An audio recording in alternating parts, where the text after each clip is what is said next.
Welcome to science দাদা। Class 11-এর semester 2 এর কেমিস্ট্রির একটি মডেল কোশ্চেন সেট সম্পূর্ণ উত্তরসহ আলোচনা করব। তোমাদের এই পরীক্ষায় ফুল মার্কস থাকবে 35, তার জন্য সময় থাকবে 1 ঘন্টা 30 মিনিট। দেখো, সেকশন এতে রয়েছে 5টা 2 মার্কের প্রশ্ন, 10 নাম্বার। ওকে, প্রত্যেকটা প্রশ্নই কিন্তু ইম্পর্টেন্ট রয়েছে, তো অবশ্যই ভিডিওটা মন দিয়ে দেখবে। ওকে, সেকশন বিতে দেখো 3 মার্কের 5টা প্রশ্ন রয়েছে, 15 নাম্বার।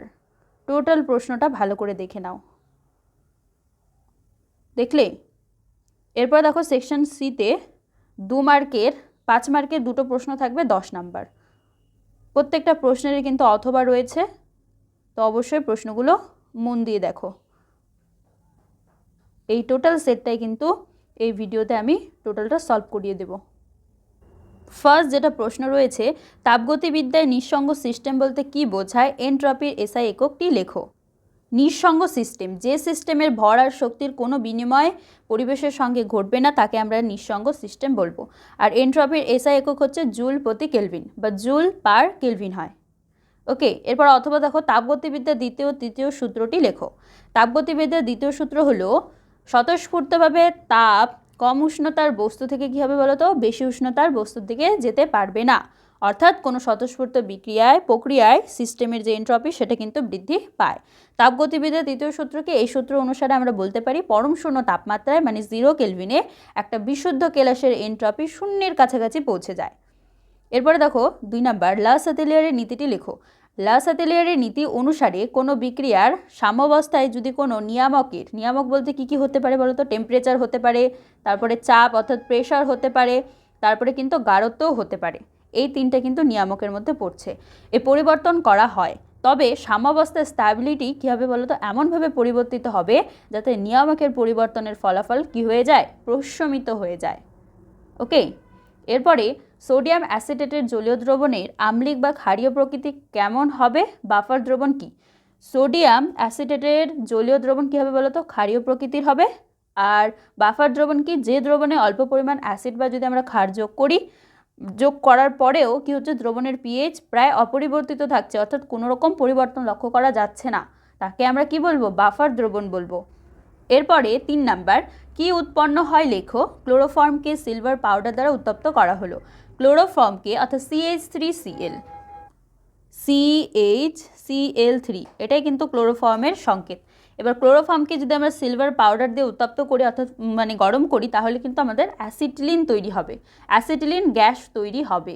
আর বিক্রিয়া অবশ্যই দিতে হবে, তাহলে 2 অণু CHCl3 প্লাস 6 অণু সিলভার, এখান থেকে C2H2 আর হচ্ছে 6 অণু AgCl তৈরি হবে। বিক্রিয়া দিতে বলেছে, তো অবশ্যই কিন্তু বিক্রিয়াটা দিয়ে দিবে। ওকে, কারণ কি উৎপন্ন হয় চেয়েছে না। অথবা তো বলেছে নিচের পরিবর্তনটি ঘটানোর জন্য কি বিকারক ব্যবহার করা হয়?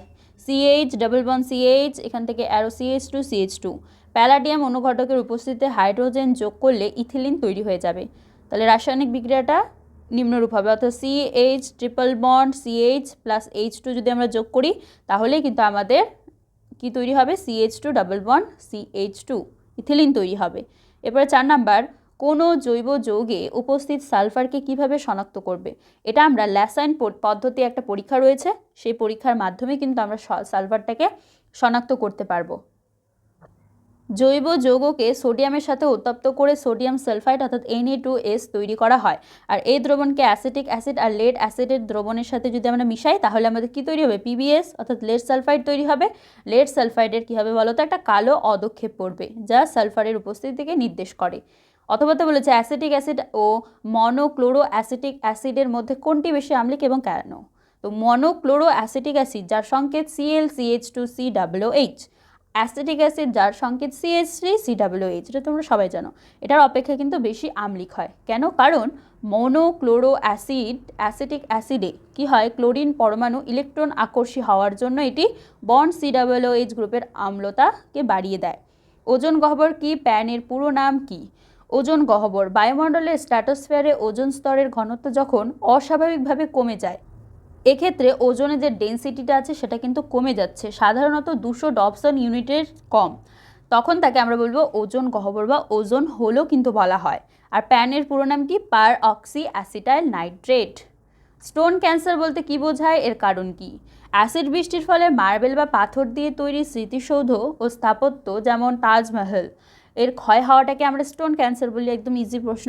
এটার কারণটা কি? অবশ্যই অ্যাসিড বৃষ্টি, তাই না? বৃষ্টির জলে থাকা সালফিউরিক অ্যাসিড মার্বেলের যে ক্যালসিয়াম কার্বনেট রয়েছে CaCO3 তার সাথে বিক্রিয়া করে ক্যালসিয়াম সালফেট মানে যেটাকে আমরা বলি জিপসাম সেটা তৈরি করে, যা পাথরের ওপর থেকে কি হয়, ঝরে পড়ে।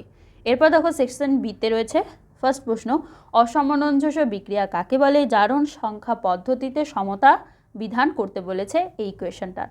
অসামঞ্জস্য বিক্রিয়া কি? যে জারণ বিজারণ বিক্রিয়ায় কোনো একটা পদার্থ একই সঙ্গে জারিত আর বিজারিত হবে, অর্থাৎ একটা বিক্রিয়ার মধ্যে জারণও হবে বিজারণও হবে, দুটোই একসাথে সংগঠিত হবে, তখন তাকে আমরা বলবো অসামঞ্জস্য বিক্রিয়া। জারণ সংখ্যা পদ্ধতি যদি আমরা এই ক্ষেত্রে সমত বিধান করি তাহলে এক্ষেত্রে দেখো P4NaOH + H2O, এখান থেকে আরও PH3 + NaH2PO3 রয়েছে। তো এক্ষেত্রে জাস্ট ফসফরাস 4টা রয়েছে, কোনো প্রবলেম নেই। সোডিয়াম হাইড্রোক্সাইড 3 অণু হয়ে যাবে, আর 3 অণু জল, আর এক্ষেত্রে PH3 হবে, আর এক্ষেত্রে 3 অণু NaH2PO2 কিন্তু তৈরি হবে। এটাই হচ্ছে আমাদের জারণ পদ্ধতিতে সমতা বিধান। এরপরে অথবাতে বলেছে Na-N3 অণুতে নাইট্রোজেন পরমাণুর জারণ সংখ্যা কত? P4 + 3NaOH + 3 অণু জল, এখান থেকে আরও PH3 + 3 অণু NaH2PO3। এই বিক্রিয়ায় P এর তুল্যাঙ্ক ভার নির্ণয় করো। তো দেখো Na-N3 এর মানে নাইট্রোজেনের জারণ সংখ্যা আমাদের বের করতে হবে। দেখো জারণ সংখ্যা বের করা কিন্তু খুবই সহজ, তাই না? তো প্রথমত আমাদের জানতে হবে যে সোডিয়ামের জারণ সংখ্যা কত হয় বলো তো? +1 হয়। আচ্ছা, আর এবার Na কি রয়েছে? Na-N3 রয়েছে, তাহলে সোডিয়ামের তো জারণ সংখ্যা আমি জানি যে +1 হয়, তাহলে 1 লিখে দিলাম প্লাস এখানে কয়টা নাইট্রোজেন আছে? 3টা, সেই জন্য N। কার বের করতে হবে? নাইট্রোজেনেরই তো বের করতে হবে না, তাহলে এখানে X লিখে দাও = 0। কেন? কারণ এখানে কোনো পাওয়ারে কি মাইনাস প্লাস রয়েছে? নেই, তাহলে কিন্তু আমরা ব্র্যাকেটের = 0 লিখবো। এবার দেখো তাহলে এক্ষেত্রে আমাদের 3x = কি দাঁড়াচ্ছে? -1, তাহলে x মানে কত দাঁড়াচ্ছে? -1/3, তাই তো? 1/3। খুবই সোজা জারণ সংখ্যা বের করা, জানো তো? আচ্ছা, তাহলে আমাদের x এর মান কত বেরোলো? অর্থাৎ নাইট্রোজেনের জারণ সংখ্যা -1/3, 1/3। এবার NaNO3 জারণ সংখ্যা হয়ে গেল। এবার P4 এর তুল্যাঙ্ক ভার। তো P4 এর ক্ষেত্রে আণবিক ভর 31 × 4 অর্থাৎ 124। এখানে P একই সঙ্গে জারিত আর বিজারিত হচ্ছে, তাহলে PH3-তে ফসফরাসের জারণ সংখ্যার পরিবর্তন হবে 3। তাহলে আমরা কি করব? NaH2PO2-তে ফসফরাসের জারণ সংখ্যার পরিবর্তন হবে 1। তো সুতরাং P4 এর তুল্যাঙ্ক ভর কী হবে বলো তো? 124, কারণ এটা হচ্ছে ফসফরাসের আণবিক ভর, বাই 3 + 1 করে দেবো, তাহলে আমাদের অ্যান্সার 31 চলে আসবে। এরপরে 2 নম্বর CH3Cl এবং CHA3CCl এর সঙ্গে পৃথকভাবে জলীয় NaOH এর বিক্রিয়া করালে দুটি ক্ষেত্রে বিক্রিয়া কৌশল পার্থক্য সহ আলোচনা করতে হবে। CH3Cl এর ক্ষেত্রে জলীয় NaOH এর সাথে SN2 বিক্রিয়া ঘটবে, আর এখানে সোডিয়াম হাইড্রোক্সাইড একটা শক্তিশালী নিউক্লিওফাইল হিসেবে কিন্তু কাজ করে এবং এক ধাপে ক্লোরিন পরমাণুকেও প্রতিস্থাপন করে দেয়। তো CH3CCl এর ক্ষেত্রে জলীয় NaOH এর সাথে SN1 বিক্রিয়া ঘটবে, আর এখানে প্রথমে কার্বোক্যাটায়ন গঠিত হবে যা পরে সোডিয়াম হাইড্রোক্সাইডের সাথে বিক্রিয়া করবে। আর পার্থক্য দেখো, SN1 বিক্রিয়া দুটা ধাপে ঘটবে, যেখানে SN2 বিক্রিয়া কিন্তু একটা ধাপেই সম্পন্ন হবে। SN1 বিক্রিয়ায় কার্বোক্যাটায়ন মধ্যবর্তী যৌগ হিসেবে গঠিত হবে, যা SN2 বিক্রিয়ার আর হবে না। আর অথবা প্রশ্ন রয়েছে যে কি ঘটে সমীকরণ সহ লিখো।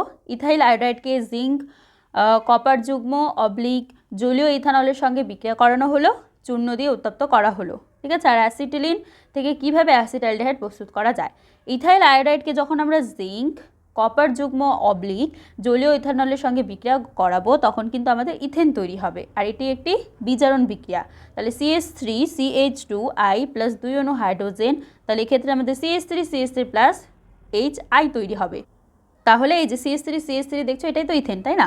অ্যাসিটিলিনকে মার্কিউরিক সালফাইড অর্থাৎ HgSO4 আর লৌহ সালফিউরিক অ্যাসিড H2SO4 এর উপস্থিতিতে আমরা যদি জল সংযোজন করি তাহলে আমরা অ্যাসিটালডিহাইড পেয়ে যাব। এটি কুচেরফ বিক্রিয়া নামেও পরিচিত, অর্থাৎ CH111CH + H2O CH3CHO। এরপরে 3 নাম্বার PCl5 ব্র্যাকেটে গ্যাস ও ভূমিকি চিহ্ন PCl3 ব্র্যাকেটে গ্যাস + Cl2 ব্র্যাকেটে গ্যাস বিক্রিয়াটির সাম্যাবস্থায় উষ্ণতা স্থির রেখে স্থির চাপে এবং স্থির আয়তনে পৃথকভাবে ক্লোরিন গ্যাস এবং নাইট্রোজেন গ্যাস যোগ করলে সাম্যাবস্থার উপর কী প্রভাব দেখা যাবে? PCl5 ব্র্যাকেটে গ্যাস উপমুখী চিহ্ন PCl3 ব্র্যাকেটে গ্যাস প্লাস Cl2 ব্র্যাকেটে গ্যাস বিক্রিয়াটি সাম্যাবস্থায় উষ্ণতা স্থির রেখে স্থির চাপে এবং স্থির আয়তনে পৃথকভাবে যদি আমরা ক্লোরিন গ্যাস আর নাইট্রোজেন গ্যাস যোগ করি তাহলে সাম্যাবস্থার ওপর কী প্রভাব দেখা যাবে তা বিস্তারিত আলোচনা করা হলো। আচ্ছা, নিচে দেখো যে PCl5 ব্র্যাকেটে গ্যাস, এখান থেকে উভমুখী চিহ্ন PCl3 ব্র্যাকেটে গ্যাস প্লাস Cl2, এই বিক্রিয়ায় 1 মোল PCl5 গ্যাস বিয়োজিত হয়ে কি তৈরি হয়? 1 মোল PCl3 গ্যাস তৈরি হয় আর 1 মোল ক্লোরিন গ্যাস তৈরি হয়।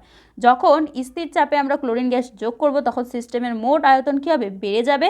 লাসাতেলের নীতি অনুসারে সাম্যাবস্থায় এমন দিকে সরে যাবে যাতে মোট গ্যাসের মোল কী হবে? মোল সংখ্যা কিন্তু বৃদ্ধি পাবে। টোটাল অ্যান্সারটা কিন্তু ভালো করে দেখো, ওকে। এবারে দেখো N2 ব্র্যাকেটে গ্যাস প্লাস 3 অণু হাইড্রোজেন ব্র্যাকেটে গ্যাস উপমুখী চিহ্ন 2 অণু NH3 ব্র্যাকেটে গ্যাস প্লাস তাপ সাম্যে লাসাতেলের নীতি প্রয়োগ করে অ্যামোনিয়া এর সাম্য উৎপাদনের ওপর চাপ, উষ্ণতা এবং অপরিবর্তিত আয়তনে নিষ্ক্রিয় গ্যাস যোগ করার প্রভাব ব্যাখ্যা করো। প্রথমত চাপ বাড়লে অ্যামোনিয়ার উৎপাদন কী হবে? বেড়ে যাবে, বৃদ্ধি হবে। উষ্ণতা যদি কমায় দিই তাহলে অ্যামোনিয়ার উৎপাদন হার কী হবে বলো তো? বাড়বে, অর্থাৎ ব্যস্তানুপাতিক সম্পর্ক। অপরিবর্তিত আয়তনে নিষ্ক্রিয় গ্যাস যদি যোগ করি তাহলে অপরিবর্তিত আয়তনে নিষ্ক্রিয় গ্যাস যোগ করলে সাম্যাবস্থার উপর কোনো প্রভাব পড়বে না।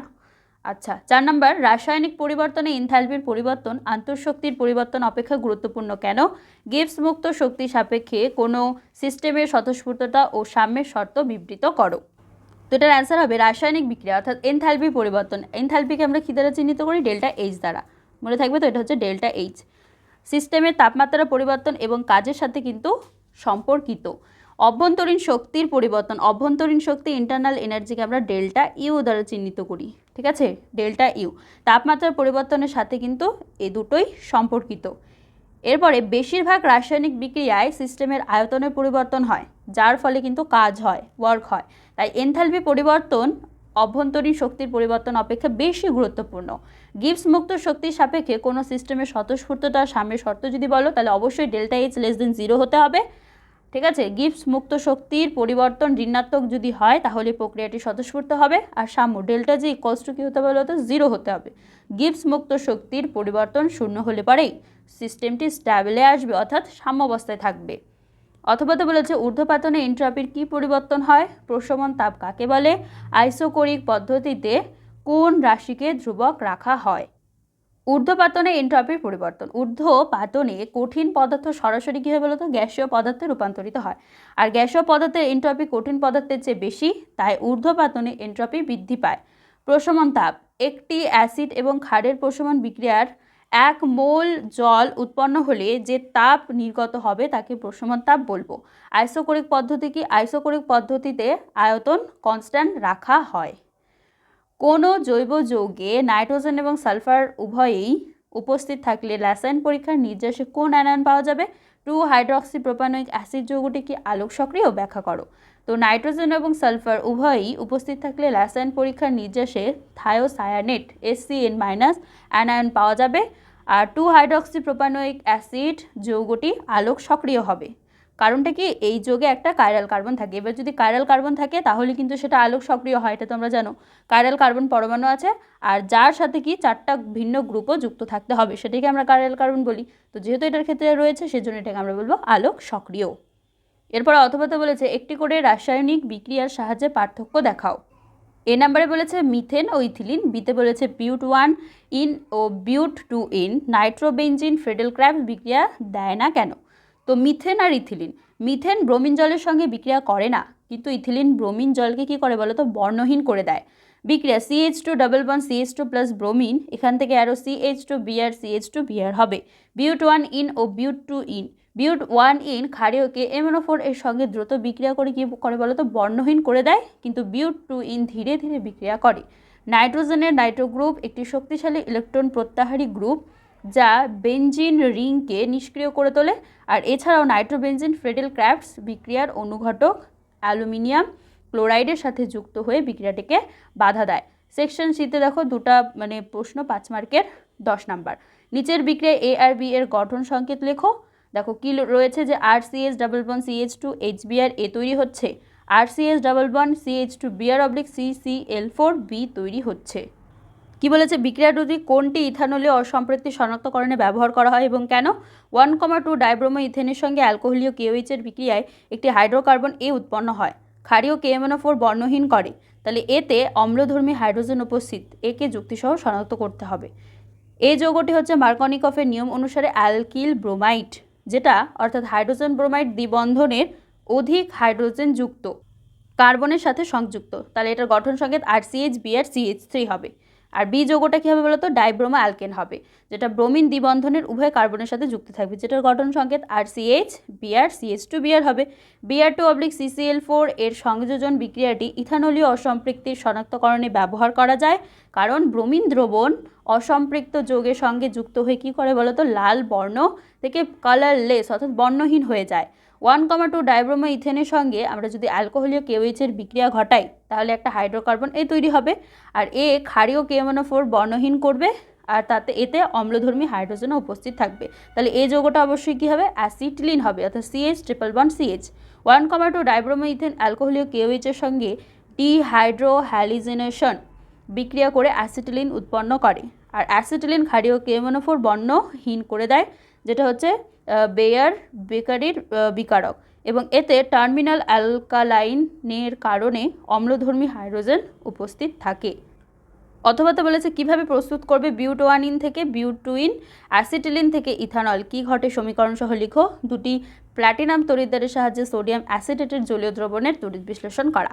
বিউটোয়ানিনকে আমরা প্রথমত HBr এর সঙ্গে মার্কনিকফের নিয়ম অনুসারে বিক্রিয়া যদি ঘটাই তাহলে 2-ব্রোমো বিউটেন তৈরি হবে, আর অ্যালকোহলীয় KOH এর পরের সঙ্গে যদি বিক্রিয়া ঘটায় তাহলে বিউটুইন তৈরি হবে, অ্যাসিটিলিন থেকে ইথানল। দেখো এক্ষেত্রে আমরা কি করব, যে অ্যাসিটিলিন মার্কিউরিক সালফেট অর্থাৎ HgSO4 আর লঘু সালফিউরিক অ্যাসিডের উপস্থিতিতে আমরা যদি জল সংযোজন ঘটাই তাহলে অ্যাসিটালডিহাইড তৈরি হয়ে যাবে, আর এরপর অ্যাসিটালডিহাইডকে আমাদের বিজারণ করলে আমরা কি পাবো, ইথানল পাবো।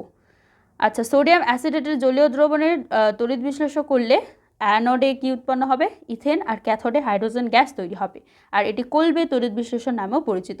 তাহলে বিক্রিয়াটা কি 2 অণু CH3 COONA প্লাস 2 অণু জল, এক্ষেত্রে C2H6 প্লাস 2 অণু কার্বন ডাইঅক্সাইড প্লাস 2 অণু NaOH প্লাস হচ্ছে হাইড্রোজেন তৈরি হবে।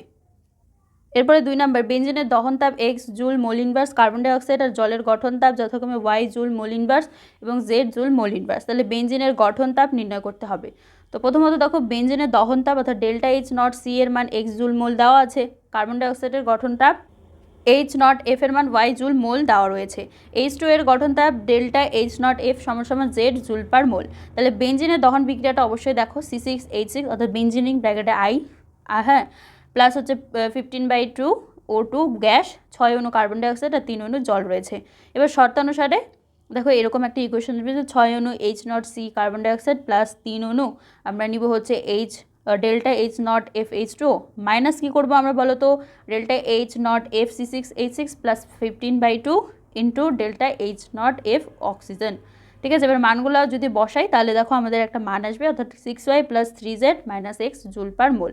অথবা তো বলেছে হেসের সূত্রটি বিবৃত করো, মোস্ট ইম্পর্টেন্ট প্রশ্ন, এই সেটের প্রত্যেকটা প্রশ্ন ইম্পর্টেন্ট রয়েছে, ভালো করে পড়বে। ওকে, নির্দিষ্ট চাপে এবং 298 কেলভিন উষ্ণতায় বিক্রিয়াটির স্বতঃস্ফূর্ততা বিচার করো।